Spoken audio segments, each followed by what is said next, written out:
Time to taste. Alright, चलिए tasting शुरू करें। शांता अपनी प्लेट लेके आइए प्लीज। आज मैंने एक नई चीज को लेके अपनी डिश पे उसका एक सॉलिड फॉर्म पेश किया है। पता नहीं जजेस को अच्छा लगेगा नहीं लगेगा। शेफ, मुझे सांग्रिया ड्रिंक मिला था। मैंने आज बनाया है सांग्रिया कोल्ड कट चिकन। उसके साथ एक ऑरेंज सैलेड है और पोस्ट पियर है। शांता जी, अगर प्रेजेंटेशन की बात करें तो इंटरेस्टिंग समर किस्म का प्रेजेंटेशन है। जैसे सांग्रिया हम धूप में गर्मियों में पीते हैं, वैसा यहाँ पर भी एक समर किस्म का प्रेजेंटेशन दिख रहा है। सैलेड है, फ्रेशनेस देने की कोशिश कर रही हैं आप। सांग्रिया के एसेंस को आपने कैप्चर करने की कोशिश की और वो प्रेजेंटेशन में कम्युनिकेट हो रहा है, जो विजुअल कम्युनिकेशन जिसकी हम बात करते हैं। चॉइस ऑफ प्लेट मुझे लग रहा है कि थोड़ी छोटी भी है और ये थोड़ा ज़्यादा एब्स्ट्रैक्टनेस ऐड कर रहा है प्लेट में, ये जो एजेस हैं। बट जो आप कहना चाह रही हैं वो प्रेजेंटेशन से कम्युनिकेट हो रहा है। टेस्ट करें? Yes chef.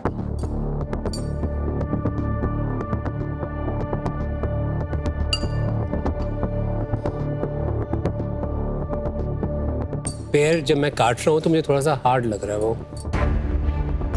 जब हम सैलेड में एक पेयर खाते हैं ऐसे थोड़ा सा उसमें ज़्यादा सॉफ्टनेस होनी चाहिए। तो it has a beautiful body to it. Shanta ji, taste की बात करें। सिट्रस जो है नोट, उसको आपने जिस तरह से सेलिब्रेट किया अपने प्लेट पे, वो आपकी प्लेट की हाईलाइट। ऑरेंज, हल्का सा वो ग्रेप की टार्टनेस और वो सैलेड जो है वो इंटरेस्टिंग है। उसकी वजह से प्लेट में एक कैरेक्टर आ रहा है, सांग्रिया जैसा कैरेक्टर आ रहा है।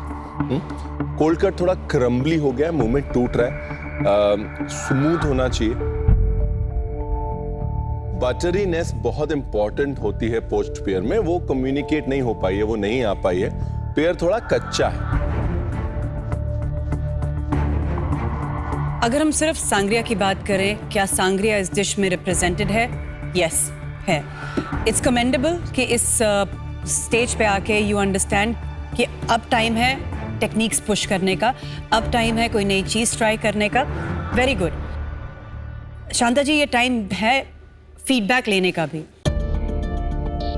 मैंने भी आपको आके आपके स्टेशन पे बताया था, पोचिंग करने के लिए लिक्विड सबसे ज़्यादा ज़रूरी है। Poaching means cooking in liquid, और आपके पैन में लिक्विड शुरू में भी नहीं था, जब तक आपने अपना पैर खत्म किया उसमें भी नहीं था। At this point also questions पूछिए, टेक्निक्स के बारे में जानिए एंड उसको अपने कुकिंग में यूज करिए। Thank you Shanta. Thank you Shanta ji. जैसा मैं एक्सपेक्ट कर रही थी वैसा मेरा आज नहीं हुआ है, फिर भी होप कर रही हूँ जो भी हो अच्छा हो। अरुणा जी, अपनी डिश लेके आए प्लीज।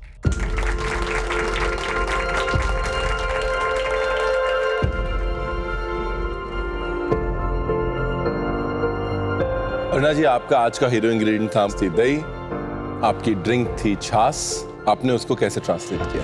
शेफ, आज मैंने लेयर खांडवी बनाई with fafda and papaya sambar. तो मैंने बटर मिल्क बना के उसको फराली खांडवी और बेसन की खांडवी, दो टाइप की खांडवीज बना के उसको मैंने लेयर किया। योगर्ट का एक मिंट एंड योगर्ट का एक डिप है जो उसके साथ जाएगा, और मिर्ची जो फाफड़ा के साथ खाई जाती है। प्रेजेंटेशन की बात अगर करें तो इंटरेस्टिंग प्रेजेंटेशन है। मुझे ये लग रहा है कि कलर्स अच्छे से रिप्रेजेंट हुए हैं, इंडियननेस अच्छे से रिप्रेजेंट हुई है। अगर आप खांडवी कह रहे हैं तो आपकी लेयरिंग से वो खांडवी दिख रही है। फाफड़ा बहुत ज़्यादा विजुअल स्पेस ले रहा है प्लेट के ऊपर, वो एक बहुत बड़ा एलिमेंट हो गया है प्लेट के ऊपर। But the rest of it आप जो कहना चाह रही हैं वो कह पा रही हैं। या टेस्ट करें?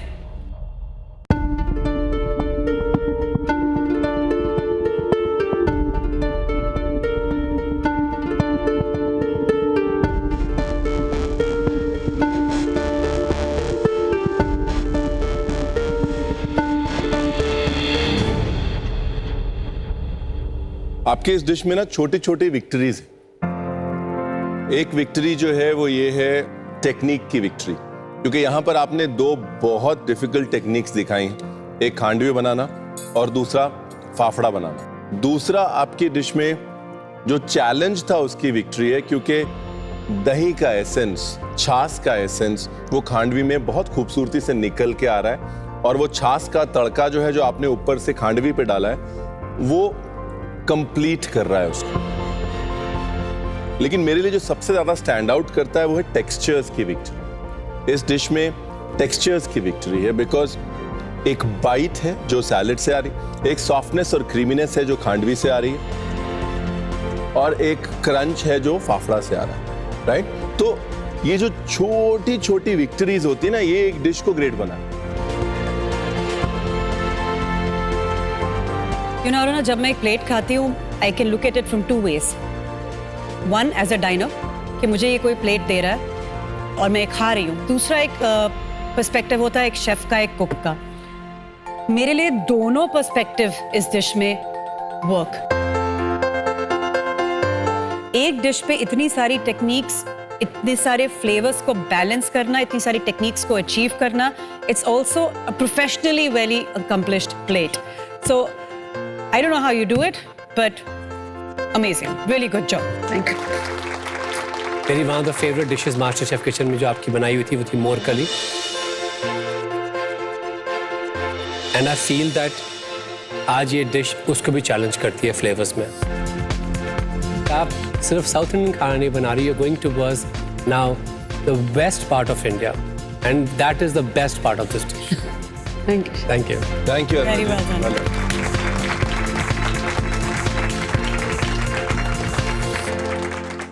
चलिए टेस्टिंग को आगे बढ़ाते हैं। नैन ज्योति, अपनी प्लेट लेके आइए प्लीज। फ्लेवर काफ़ी अच्छा है मेरे डिश का, बस एक ही कंसर्न है कि चावल का क्वांटिटी बहुत ज़्यादा है।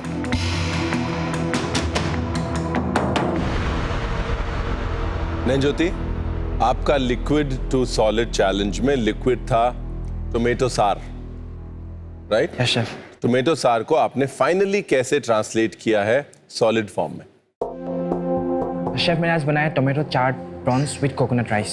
टोमेटो सार का जो फ्लेवर है मैंने एक सॉस के फॉर्म में दिया है, फिर कोकोनट करी लीफ और कोरिएंडर को मैंने एक चटनी के फॉर्म में दिया है। राइस एंड करी को प्लेट करने में हमेशा प्रॉब्लम होती है, ट्रिकी रहता है। एक डिश, एक इंग्रेडिएंट और शेफ की जुगलबंदी होती है। यहाँ पर वो इंग्रेडिएंट के साथ आप जुगलबंदी नहीं बैठा पाए, बिकॉज आप चावल के ऊपर अपने आप को फोर्स करने की कोशिश कर रहे थे as a chef, and that is a learning for all of us. Let's test.